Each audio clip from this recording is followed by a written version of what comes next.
Gold, trusted gold buyers. మీరు తాకట్టు పెట్టిన బంగారాన్ని విడిపించి ఈ రోజు ఉన్న మార్కెట్ ధరకు కొనబడను.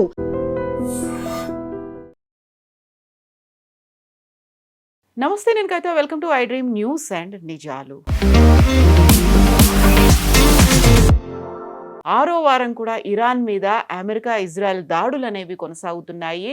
మరికొద్ది గంటల్లో అంటే బుధవారం రోజు పవర్ ప్లాంట్స్ మీద దాడి చేస్తాము, బ్రిడ్జ్ల మీద దాడి చేస్తాము అంటూ తీవ్రమైనటువంటి స్వరంతో డొనాల్డ్ ట్రంప్ ఒక మెసేజ్ని పాస్ చేశాడు. కనీసం అల్లా కోసమైనా మీరు హర్ముజ్ జలసంధిని ఓపెన్ చేయండి, లేకపోతే మీ లైఫ్ నరకం చేస్తాము అంటూ బూతులతో డొనాల్డ్ ట్రంప్ ఒక ట్వీట్ చేశారు. ఎందుకంత ఫ్రస్ట్రేషన్ కనిపిస్తోంది? ఇరాన్ ఎందుకని తగ్గట్లేదు? మనతో పాటుగా ఉన్నారు సీనియర్ జర్నలిస్ట్ సురేష్ కొచ్చత్రి గారు. సార్ నమస్తే. నమస్తే. సో 6th వీక్ ఇప్పటిదాకా చూడనటువంటి భాష, విననటువంటి లాంగ్వేజ్ డొనాల్డ్ ట్రంప్ అంతలా ఎందుకని ట్వీట్ చేస్తున్నారు? మనం ఏవైతే కొన్ని మాట్లాడడానికి మీడియా దీంట్లో హెసిటేట్ చేస్తామో వాటన్నిటిని ఎందుకు సోషల్ మీడియాలో యూజ్ చేస్తున్నారు ఆయన? అదే కదా, ఇప్పుడు ఆయన ట్వీట్ చేస్తే ట్విట్టర్ ఆపేస్తుండే. యాక్చువల్లీ ట్రూత్ సోషల్ ఆ ప్రాబ్లం లేదు ఆయనకి, అది ఆయనదే కాబట్టి సో ట్రూత్ సోషల్ చేశారు ఇది. కానీ ఒక head of state, and that particularly United States లాంటి ఇంత పవర్ఫుల్ దేశానికి head of state F words, B words use చేయడం అనేది చాలా దారుణం. వాళ్ళ దాంట్లో కూడా ఇది ఈ పోస్ట్ ట్రూత్ సోషల్ వచ్చినప్పటి నుంచి ప్రతి ఛానల్లో ఒక్కరు కూడా మంచిగా, ఈవెన్ న్యూస్ లాంటి ఛానల్ కూడా ఏం చెప్పలేకపోతున్నారు. అంటే మీరు మీ అసిస్టెంట్స్ ఎవరో, లేకుంటే మీ పార్టీ వాళ్ళ వైపు నుంచి ఉన్న మీ కాంగ్రెస్ మ్యాన్ ఎవరో చెప్తే అది ఇంకోటి.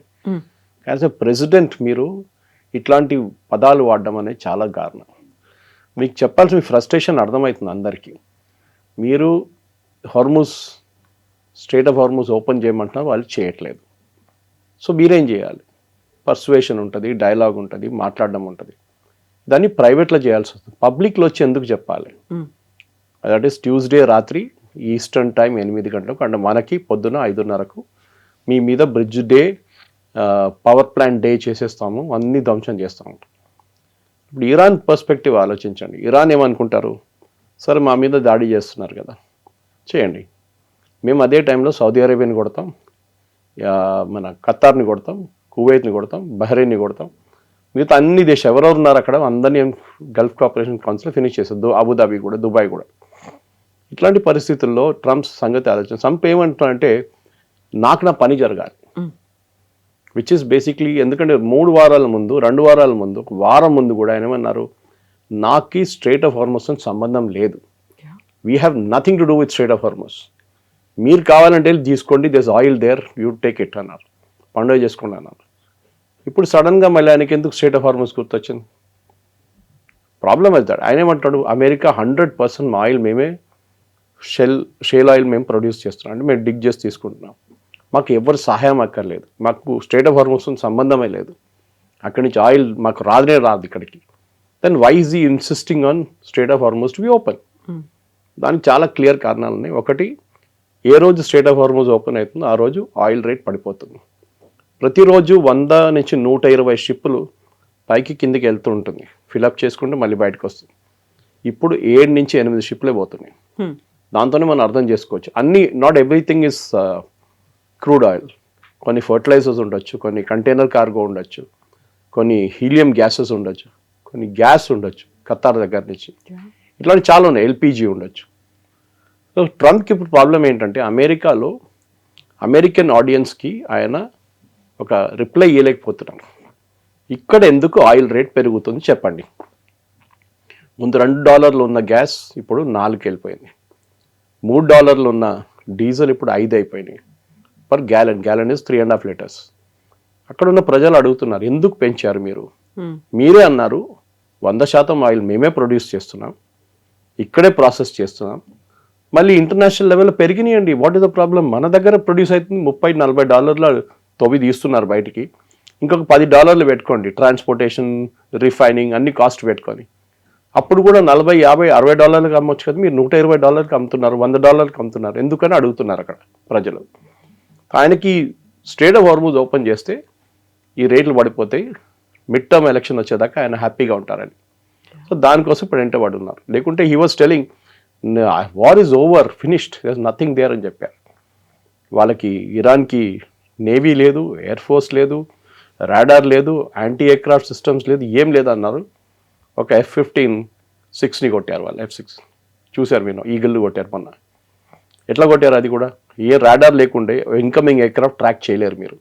అంటే వాళ్ళ దగ్గర ఉంది, వాళ్ళు బహుశా బయట ట్రంప్ లాగా పబ్లిసిటీ ఇవ్వట్లేదు, వాళ్ళు క్వైట్గా చేసుకుంటున్నారు. టిపికల్ అసిమెట్రిక్ వార్లో ఇదే జరుగుతుంది. మీ ఎనిమీ ఒకవైపు నుంచి వస్తుంటే ఒక స్ట్రాటజీ యూజ్ చేస్తే మీరు ఇంకో స్ట్రాటజీ యూజ్ చేయాలి. ఎందుకంటే ఇరాన్ డైరెక్ట్లీ యూఎస్ని ఫేస్ చేయలేరు. మీరు చెప్పినట్లు కరెక్ట్, వాళ్ళు నేవీ లేదు, ఎయిర్ ఫోర్స్ లేదు, ఏం లేదు. అట్లాంటప్పుడు ఏం చేస్తారు? You do what? మన దగ్గర వియట్నాంలో ఏం జరిగింది, ఆఫ్ఘనిస్తాన్లో ఏం జరిగింది, అదే మీరు ఇక్కడ కూడా ప్రయోగించండి. అదే చేస్తున్నారు వాళ్ళు. కానీ దానికి వచ్చి నేను డెడ్ లైన్ ఇస్తున్నాను ఎల్లుండి, చేయకపోతే అంతే సంగతి అని చెప్తే మోస్ట్ అన్ఫార్చునేట్. ఎందుకంటే ఒక్కసారి మీరు వాళ్ళ పవర్ ప్లాంట్స్ మీద కొట్టారో వాళ్ళ ప్రజలు మీ వ్యతిరేకంగా అయిపోతారు. అది డెఫినెట్. ఎందుకంటే ఒకరోజు కరెంట్ లేదు, 2 రోజులు లేదు, వారానికి లేకపోతే ఏం చేస్తారు? పేషెంట్స్ ఏం చేస్తారు? హాస్పిటల్లో ఇన్క్యుబేటర్స్లో ఉన్న చేస్తారు, ఐసీయూలో ఉన్న పేషెంట్స్ ఏమైపోతుంది వాళ్ళ సంగతి? ఇదేం ఆలోచించట్లేదు. ఇన్ఫ్యాక్ట్ టుడే మార్నింగ్ కవిత గారు మనం ఈ రికార్డ్ చేస్తున్న ఇవాళ పొద్దున 6వ తారీఖు ఒక MIT లాంటి ఒక యూనివర్సిటీ ఉంది తెహరాన్లో, as famous as MIT, Tehran యూనివర్సిటీలో ఉంది, ఇంజనీరింగ్ కాలేజ్ వాళ్ళది. దాని మీద దాడి చేశారు, మొత్తం కంప్లీట్లీ డిస్ట్రాయ్ చేశారు. చెప్పండి, ఒక ఇంజనీరింగ్ కాలేజ్ మీకు ఏం చేస్తుందండి డిస్ట్రాయ్ చేయడానికి? ఇప్పుడు నేను చెప్తాను దాని లాజిక్, నేను ఇప్పుడే ఒక ప్రెస్ నోట్ డీటెయిల్ రాస్తాను కాబట్టి. ఏమంటారు? ఈ ఇంజనీరింగ్ కాలేజ్లో ఉన్న ఫెసిలిటీస్ యూజ్ చేసి మిసైల్ ప్రొడక్షన్కి, డ్రోన్ ప్రొడక్షన్కి ఇంజనీరింగ్ స్టూడెంట్స్ని వాడుకున్నారు. వాళ్ళ నాలెడ్జ్, వాళ్ళ స్కిల్స్, అక్కడున్న ఎక్విప్మెంట్ వాడుకొని డ్రోన్స్ తయారు చేస్తున్నారు. దానికి కావాల్సిన బేసిక్ వర్క్ అక్కడి నుంచి స్టార్ట్ అవుతుంది. సో మేము అది డిస్ట్రాయ్ చేసేసాం. ఇది ఒక ఇల్లాజికల్ థింగ్. రేపు అమెరికాలో ఉన్న ఒరిజినల్ MIT మీద ఎవరైనా దాడి చేస్తే అప్పుడు అమెరికా ఏమంటారు? ఖండిస్తారు, అని అంటారు what is this non sense, అది ఇది అంటారు. కానీ ఇరాన్లో ఉన్న ఒక ఇంజనీరింగ్ కాలేజ్ డిస్ట్రాయ్ చేయడం అనేది, you go after revolutionary guards, ఎవ్వరు వద్దన్నట్లేదు, వాళ్ళ ఆర్మీ కానీ వాళ్ళ రెవల్యూషనరీ గార్డ్స్ కానీ. కానీ హాస్పిటల్ని కొట్టడం, MIT లాంటి ఒక వాళ్ళ ఇంజనీరింగ్ కాలేజ్ని కొట్టడం, ఇది అబ్సల్యూట్లీ నో లాజిక్ అన్నమాట. మనం చూస్తున్నాం, మొన్న కూడా రెస్క్యూ అటెంప్ట్ జరిగినప్పుడు CIA వాళ్ళు ఒక మిస్ఇన్ఫర్మేషన్ క్యాంపెయిన్ నడిపించారు. నేను దాని గురించి ఒక ఛానల్ చెప్పాను కూడా, ఇదే జరుగుతుంది. CIA అని చెప్పలేదు నేను, కానీ అమెరికా ఏమంటారు, టిపికల్ రెస్క్యూ అటెంప్ట్ కన్నా ముందు మా దగ్గర ఆల్రెడీ వచ్చేసాడు క్యాండిడేట్, మా దగ్గర మా కస్టడీలో ఉన్నాడు, మీరు ఇంకా దేవులాడక్కర్లేదు, మీరు వెళ్ళిపోండి అందరు అంటారు. అదే జరిగింది.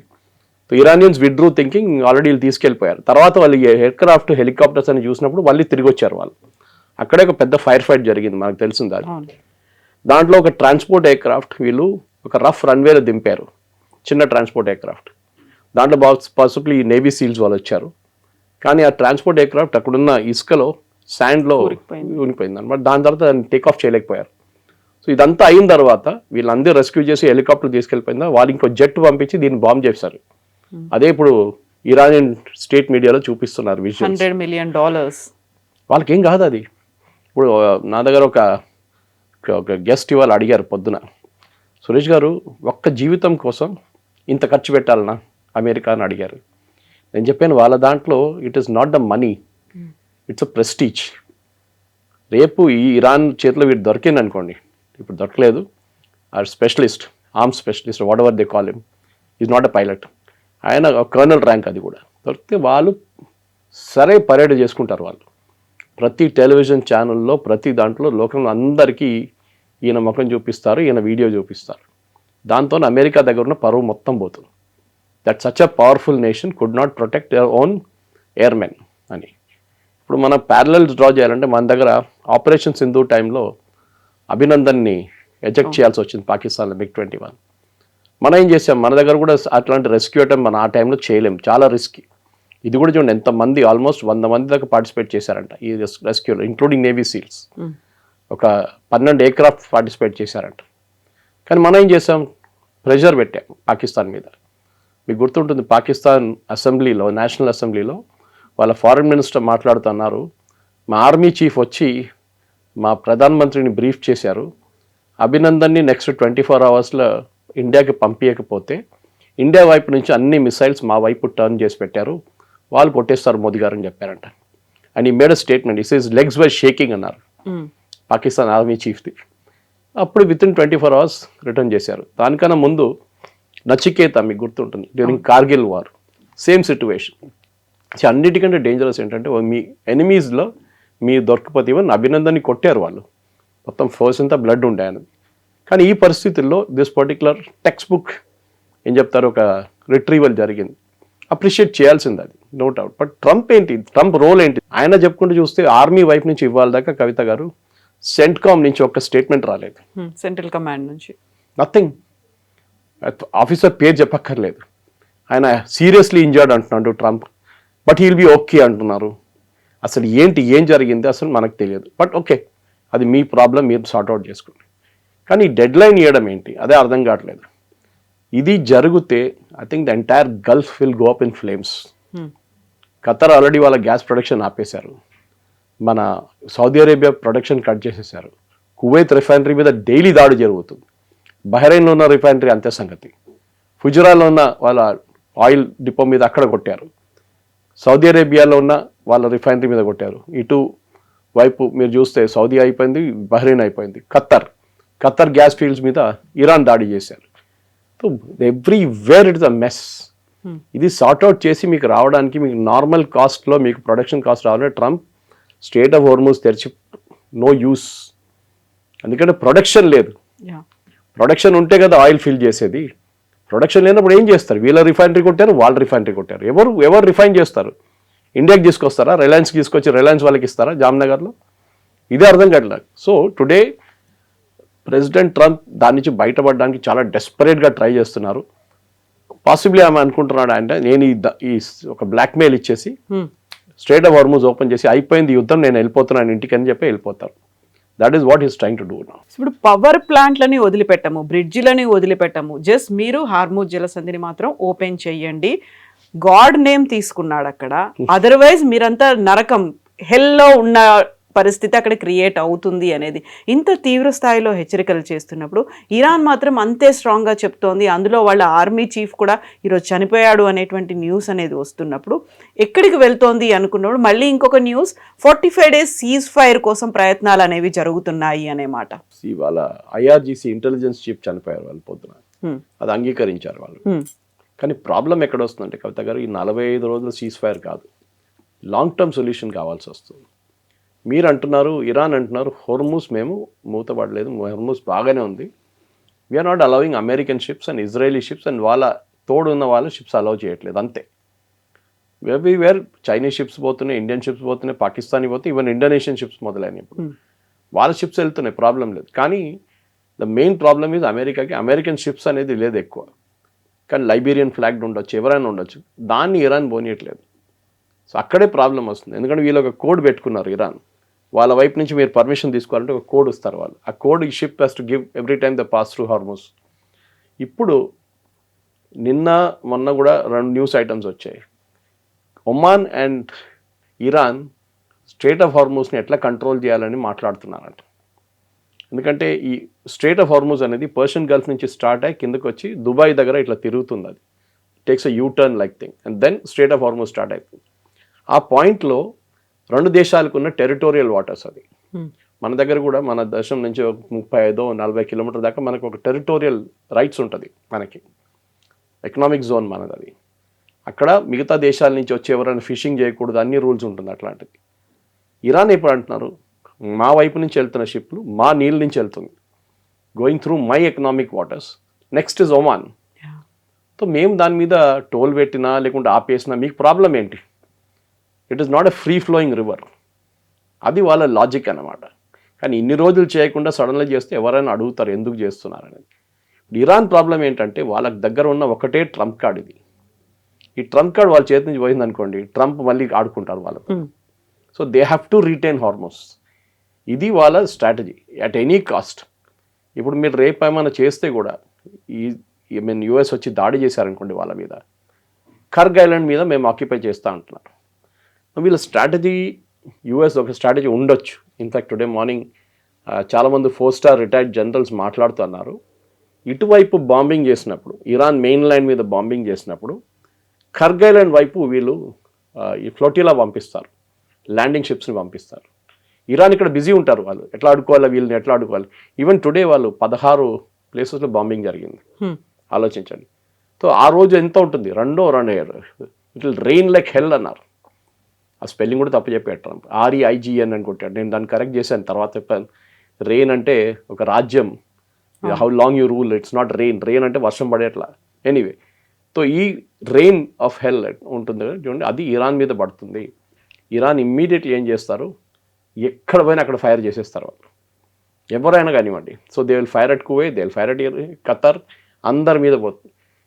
మార్క్ మై వర్డ్స్ కవిత గారు, నెక్స్ట్ 10 సంవత్సరాల దాకా వీళ్ళ ఎకానమీ మొత్తం ధ్వంసం అయిపోతుంది. అందరిది ఆల్రెడీ అయింది. ఇప్పుడు ఖతర్ అన్నారు కదా, నెక్స్ట్ 5 years పడుతుంది మాకు రెగ్యులర్ ఎకనామిక్ యాక్టివిటీకి రావడానికి. దుబాయ్ కూడా అంతే సంగతి, టూరిజం డెస్టినేషన్ అక్కడ. కువైత్ అయితే మా రిఫైనరీ పోయిందన్నారు వాళ్ళు. బహ్రెయిన్ కూడా అంతే, బహ్రెయిన్ మీద డైలీ దాడి చేస్తున్నారు. ఇరాన్ లాజిక్ ఏంటంటే, వాళ్ళు అంటున్నారు మేము మీ దేశం మీద దాడి చేయట్లేదు. Hello Bahrain, we're not attacking you, మేము మీ దగ్గర ఉన్న అమెరికన్ అసెట్స్ని కొడుతున్నాం. అమెరికన్ అసెట్స్ ఏముంది మీ దగ్గర, ఒక ఎయిర్ ఫీల్డ్ ఉంది, లేకుంటే వాళ్ళ కంపెనీ ఉంది. సో ఆరకిల్ని కొట్టాం, అమెజాన్ వెబ్ సర్వీస్ని కొట్టాం, మిగతా వాళ్ళని కూడా మేము కొడతాం.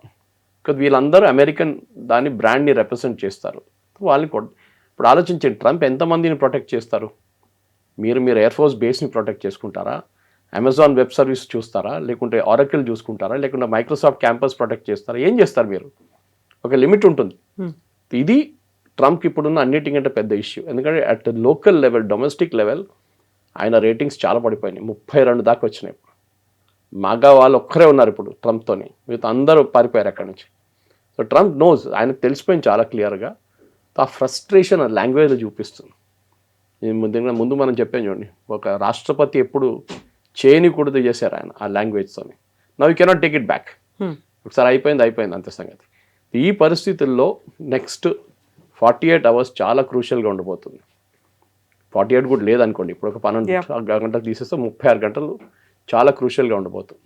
ఏం జరుగుతుంది? ఎందుకంటే ఈ పర్టికులర్ ట్రంప్కి తెలిసిన మటుకు కవిత గారు, he will postpone it 100%. First 6th అన్నారు, దానికన్నా ముందు గుర్తుంది 26th అన్నారు, 6 చేశారు ఏప్రిల్. దాని తర్వాత ఆయన స్టేట్మెంట్ ఇష్యూ అయ్యాడు 7th April అన్నారు. తర్వాత వైట్ హౌస్ వచ్చి అన్నారు కాదు 8th April అన్నారు. ఇప్పుడు రేపు వచ్చి అంటారు వీఆర్ నెగోషియేటింగ్, చాలా దగ్గరకు వచ్చేసాం నెగోషియేషన్లో, so I'm postponing it by another 1 week అంటారు. అందరు టెన్షన్లో అందరు రిలాక్స్ అయిపోతారు. మళ్ళీ బాంబింగ్ నడుస్తూనే ఉంటుంది ఇరాన్ మీద. సో బహుశా ఇప్పుడు ఏం జరగబోతుందంటే, ట్రంప్ ఆల్వేస్ చికెన్స్ అవుట్ అని చెప్పి ఒక కామెంట్, ఒక టర్మినాలజీ ఉంది అమెరికాలో, టాకో, అదే బహుశా జరుగుతుంది. Trump will slowly move away. ఆయనతో కాదు ఇది, ఆయన బాంబింగ్ చేస్తున్నారు, కానీ ఈ బాంబింగ్తోని అక్కడ ఇరాన్ ఉన్న ప్రజలు వాళ్ళ గవర్నమెంట్ వైపు సపోర్ట్ చూపిస్తున్నారు, ట్రంప్ వైపు కాదు. ఇది ట్రంప్ నేర్చుకోవాల్సింది. మీరు అటాక్ చేయాల్సింది గవర్నమెంట్ని, ప్రజల మీద కాదు. పవర్ కట్ ఆఫ్ చేస్తే ప్రజల మీద ప్రాబ్లం ఉంటుంది. డీసాలినేషన్ ప్లాంట్ కొడితే వాళ్ళకి నీళ్ళు దొరకదు. ఖతార్ లాంటి ప్లేస్ కవిత గారు 100% డిపెండెంట్ ఆన్ డీసాలినేషన్. వాళ్ళ లోకల్ పాపులేషన్ 4 లక్షలు ఉన్నారు, కానీ ఎక్స్పాట్రేట్ పాపులేషన్ ఎంతో ఎక్కువ దానికన్నా. వాళ్ళ డీసాలినేషన్ మీరు కొట్టారనుకోండి, అందరు పారిపోతారు అక్కడి నుంచి, ఇంక్లూడింగ్ ద లోకల్ పాపులేషన్. ఎక్కడికి వెళ్తారు? నీళ్ళు ఎక్కడ ఉన్నాయి? Dubai same thing, Qatar, Kuwait, Bahrain, only Saudi Arabia దగ్గర 50% గ్రౌండ్ వాటర్ ఉంది, విత్ ఎక్కడ లేదు. వీళ్ళు ఏం చేయలేరు. రేపు the entire desert will go back to a desert. అదే జరగబోతుంది చాలా మటుకు. సో ఇక్కడ తీవ్ర స్థాయిలో ఒక రకంగా మాట్లాడాలంటే అబ్యూజివ్ లాంగ్వేజ్తో ట్రంప్ మాట్లాడుతున్నప్పుడే, అదే టైంలో ఇంకొక స్టేట్మెంట్లు కూడా వినిపిస్తున్నాయి. 45 days సీజ్ ఫైర్ కోసం ప్రయత్నాలు అనేవి జరుగుతున్నాయి. టర్కీతో పాటుగా ఈజిప్ట్ కావచ్చు, పాకిస్తాన్, ఇలాంటి దేశాలు ఆ ప్రయత్నాలు మొదలుపెట్టాయని. 2 స్టేట్మెంట్లు, ఒకటి స్ట్రాంగ్ స్టేట్మెంట్, ఇంకోటేమో కొంచెం అండర్స్టాండింగ్ స్టేట్మెంట్ లాగా అనుకోవచ్చు. ఎందుకని సేమ్ టైం వస్తున్నాయి ఇప్పుడు? డిప్లొమసీలో ఇది ఒక టాక్టిక్ కవిత గారు. క్యారెట్ అండ్ స్టిక్ అంటారు ఇంగ్లీష్లో. కర్ర పట్టుకుంటారు, ఇంకో సైడ్ క్యారెట్ పట్టుకుంటారు. ఇవి తినో లేకుండా కొడతాను నేను, ఏదైనా ఆప్షన్, 2 ఆప్షన్లు ఉన్నాయి నీ దగ్గర. సో ఆబ్వియస్లీ ఇరాన్ చూస్తున్నారు. ఇరాన్ వైపు ఉన్న మీరు ఇప్పుడు వాళ్ళ ప్రెసిడెంటో లేకుంటే ఎవరైనా వాళ్ళ దేశం నడిపిస్తున్న వాళ్ళు ఉన్న వాళ్ళ చైర్లో మీరు కూర్చుంటే మీకు అర్థమవుతుంది ఆప్షన్స్ ఏముంది. మా దేశం మొత్తం ధ్వంసం చేస్తున్నారు, ఏం మిగలలేదు, అన్నీ కొట్టేశారు. కానీ దీని నుంచి లెసన్స్ ఏమైనా ఉందా నేర్చుకోవాలంటే మీరు లిబియా చూడండి, ఇరాక్ చూడండి, ఆఫ్ఘనిస్తాన్ చూడండి. ఈ దేశాలన్నీ US ఇట్లనే చేశారు వాళ్ళు. ఇరాక్లో వెపన్స్ ఆఫ్ మాస్ డిస్ట్రక్షన్ ఉందని చెప్పి బుష్ టైంలో వీళ్ళందరూ కలిసి వెళ్ళారు అక్కడికి, నేటోతో సహా. The only difference is president bush United nations దగ్గర వెళ్ళి అప్రూవల్ తీసుకున్నారు, which is the good thing, saying వీళ్ళ దగ్గర వెపన్స్ ఆఫ్ మాస్ డిస్ట్రక్షన్ ఉంది. ఇప్పుడు యురేనియం లాగానే స్టోరీ అది కూడా. లాస్ట్ ఏం జరిగింది, వెపన్స్ ఆఫ్ మాస్ డిస్ట్రక్షన్ దొరకలేదు, సద్దాం హుసేన్ ఉరి తీసేశారు. దాని తర్వాత అక్కడ ఇప్పుడు మొత్తం గందరగోళం ఉంది. అక్కడ ఎవరు ఎవరితో కొట్లాడుతున్నా కూడా ఏమని చెప్పలేము. ప్రెసిడెంట్ ఉన్నారంటే ఆయన పేరు కూడా నాకు తెలియదు, ఉన్నాడు అనుకుంటారు, కానీ ఎవరు పట్టించుకోరు. ఐసిస్ ఉంది అక్కడ, మీరు అల్ఖైదా ఉంది అక్కడ, ఇరాన్ వైపు ఉన్న కొన్ని ఫోర్సెస్ అక్కడ ఉన్నాయి, and government plus US and NATO, వీళ్ళందరూ వచ్చి కూడా ఇరాక్ని మొత్తం కంప్లీట్గా మటాష్ చేసేస్తారు. ఆఫ్ఘనిస్తాన్ చూడండి, సోవియట్స్ని మీరు అక్కడి నుంచి తరిమి కొట్టారు, ఎవరు యూజ్ చేశారు, తాలిబాన్ యూజ్ చేశారు. తాలిబాన్ తర్వాత తాలిబాన్ కొట్టి పంపించిన తర్వాత అల్ఖైదా వచ్చారు, మళ్ళీ మీరు అల్ఖైదా మీద బాంబింగ్ చేశారు, అల్ఖైదా పారిపోయారు. తర్వాత ఏమైంది, మీరు పారిపోయారు. దాని తర్వాత ఇప్పుడు మళ్ళీ తాలిబాన్ వచ్చి కూర్చున్నారు. So you replace one Taliban with another Taliban, అంతే, ఇంకేం చేయలేదు. ఇన్ని మిలియన్స్ ఖర్చు పెట్టి చేసిన పని ఇది. లిబియా చూడండి, సేమ్ థింగ్ హ్యాపెన్. కర్నల్ గద్దాఫీని దింపాలి, yes agreed, dictator, absolute useless fellow, అంతా కరెక్టే. కానీ ఏం చేశారు దాని తర్వాత? లిబియాలో ఒక గవర్నమెంట్ అంటే గవర్నమెంట్ లేదు, ఇప్పుడు ఉన్నా అంటే ఉంది అంతే. అక్కడ కూడా సేమ్ థింగ్, ఫ్యాక్షన్స్ కొట్టుకుంటున్నారు, వీళ్ళు వాళ్ళ మీద కొట్టుకుంటారు, వాళ్ళు వీళ్ళ మీద, మొత్తం సివిల్ వార్ నడుస్తుంది. Then you take Syria, latest Hafiz al అసాద్ని అక్కడి నుంచి వీళ్ళందరూ కలిసి రష్యాకి ప్యాక్ ఆఫ్ చేశారు. ఏం జరుగుతుంది, ఒక టెర్రరిస్ట్ విత్ $10 million రివార్డ్ ఆయన తీసుకొచ్చి ప్రెసిడెంట్గా కూర్చోబెట్టారు. ముందు ఐసిస్ టెర్రరిస్ట్ ఉండే ఆయన, ఆలోచించండి. ఇట్లాంటి పరిస్థితి నడుస్తుంది అక్కడ. So you are not able to control the narrative, ఇది ప్రాబ్లం అక్కడ. మీరు ప్రతి దేశంలోని మీరేమైనా ఫైనల్ క్లోజర్ అచీవ్ చేశారంటే ఎక్కడ చేయలేదు, ఇక్కడ కూడా అదే జరుగుతుంది. ఇప్పుడున్న ఇరానియన్ రెజిమ్ పడిపోయింది అనుకోండి, రేపు ఇరాన్ కూడా ఇంకొక ఇరాకో, లిబియానో, లేకుంటే ఏం చెప్తారు, ఆఫ్ఘనిస్తాన్ లాగా తయారైపోతారు. అదే జరగబోతుంది 100%. That is what will happen. So ఇప్పుడే విపరీతమైనటువంటి వార్తలు కూడా వినిపిస్తున్నాయి. చాలా వరకు అటాక్స్ అనేటివి యుఎస్కి చెందినటువంటి మిసైల్స్ని కావచ్చు, వీటన్నిటిని కూల్చేస్తుందని చెప్పినప్పుడు కూడా ఇరాన్ యూజ్ చేసినటువంటి డ్రోన్లు కావచ్చు, వాళ్ళ దగ్గర ఉన్నటువంటి డిఫెన్స్ ఎక్విప్మెంట్ కేవలం 1% మాత్రమే యూజ్ చేసింది. అది కూడా ఓల్డ్ వన్ యూజ్ చేసింది. ఇప్పటికి కూడా స్టాక్ 99% అలాగే ఉంది. అన్ని న్యూ జనరేషన్ అన్నీ కూడా అలా ఉన్నాయి. వాటిని అన్నింటినీ ఇంకా యూటిలైజ్ చేసుకోవట్లేదు ఇరాన్ అనే మాట. ఇది ఇంగ్లీష్లో గేమ్ ఆఫ్ బ్లఫ్ అంటారు. మనం ప్యాక్ ఆడుతున్నప్పుడు మన దగ్గర ట్రంప్ కార్డ్ లేన కానీ మనం ఎట్లా యాక్ట్ చేస్తామంటే, మన దగ్గర ట్రంప్ కార్డ్ ఉంది, మీరు అందరు పోయారు, నేను ఆ ట్రంప్ వేసేస్తే షో ఆఫ్ చేసుకుంటా. సో ఇదే జరుగుతుంది ఇప్పుడు కూడా. ఇరాన్ దగ్గర నుంచి కూడా అంతే. ఇరాన్కి తెలుసు వాళ్ళ దగ్గర ఇంత ఆయుధాలు లేవు, కానీ దే కెన్ ఆల్వేస్ బ్లఫ్. ఎందుకంటే ఈ F-15ని కొట్టినప్పుడు, ఈగిల్ని కొట్టినప్పుడు వాళ్ళు హ్యాండ్ హెల్డ్ మిసైల్ యూజ్ చేశారు ఒకటి. That is what the latest investigation is showing.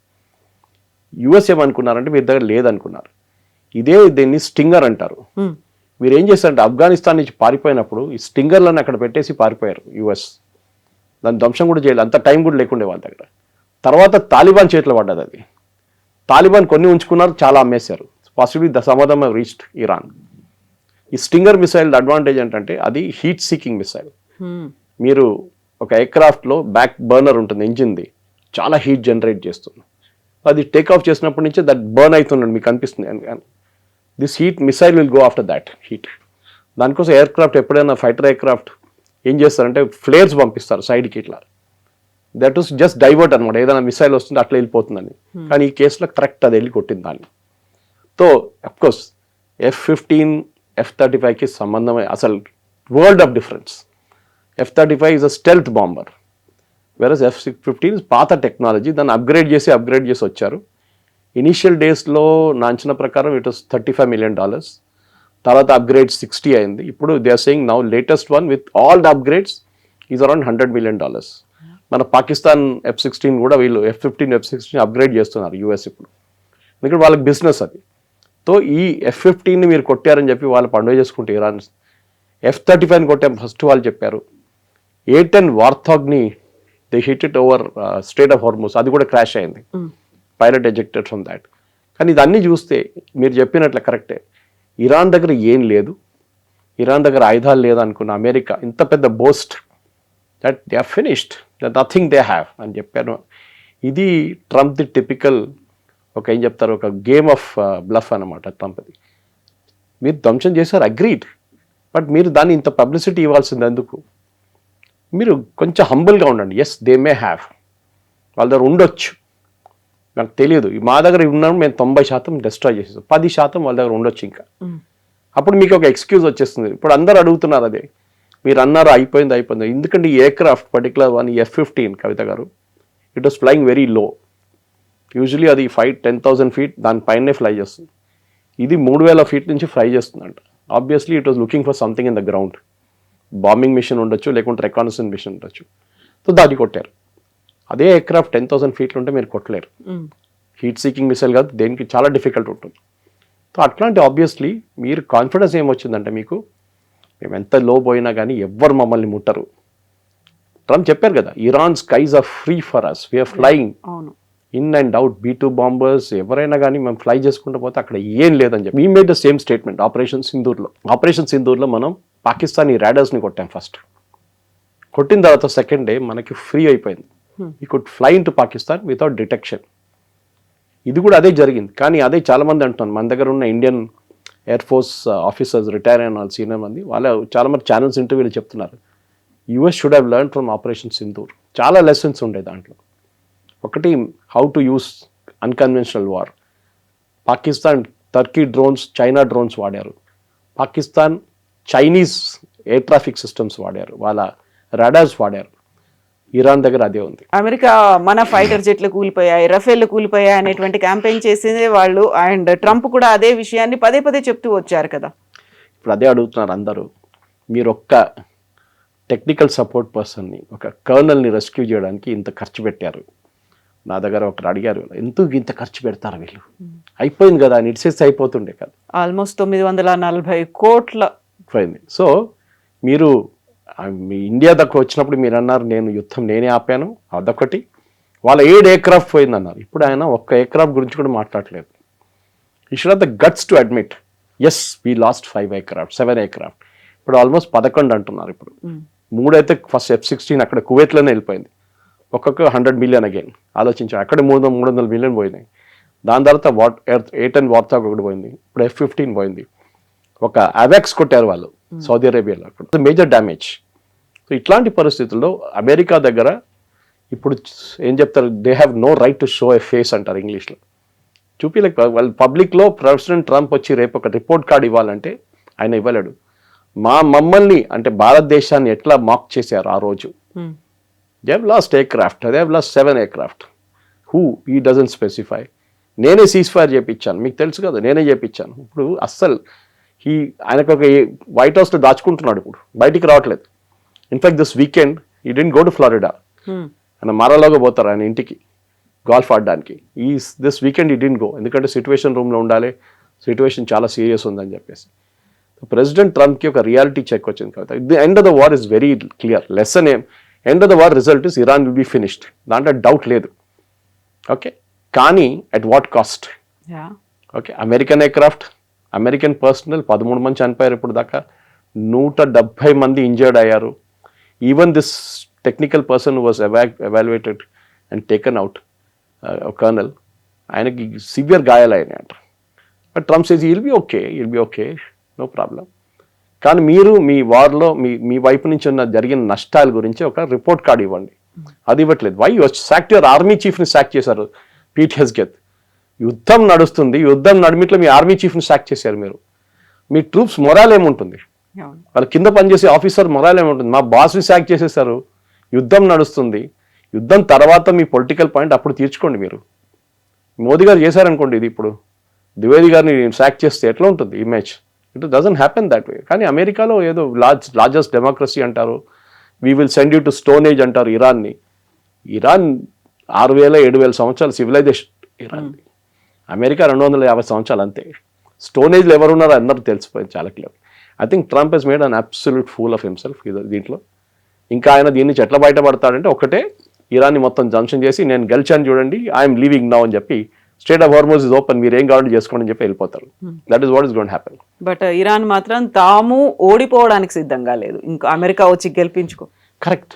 Iran అయితే ఓడిపోవడానికి సిద్ధంగా లేదు. అమెరికా ఎంత మేము గెలిచామని చెప్పుకుందాం అనుకున్నా కానీ ఆ స్కోప్ కూడా ఇవ్వట్లేదు. కరెక్ట్. ఎందుకంటే అన్కన్వెన్షనల్ వార్ వాళ్ళు ఫైట్ చేస్తున్నారు, అసిమెట్రిక్ వార్ అంటారు. మరి ఎప్పుడు వియట్నాం మాట్లాడుతుండే. Even Afghanistan was like that. ఆఫ్ఘనిస్తాన్లో అక్కడున్న తాలిబాన్ కానీ ముందున్న అల్ఖాయిదాకి తెలుసు యూఎస్ని డైరెక్ట్ ట్యాకిల్ చేయలేదు. మా దగ్గర ఎయిర్ ఫోర్స్ ఉంది, మా దగ్గర ఎయిర్ ఫోర్స్ లేదు.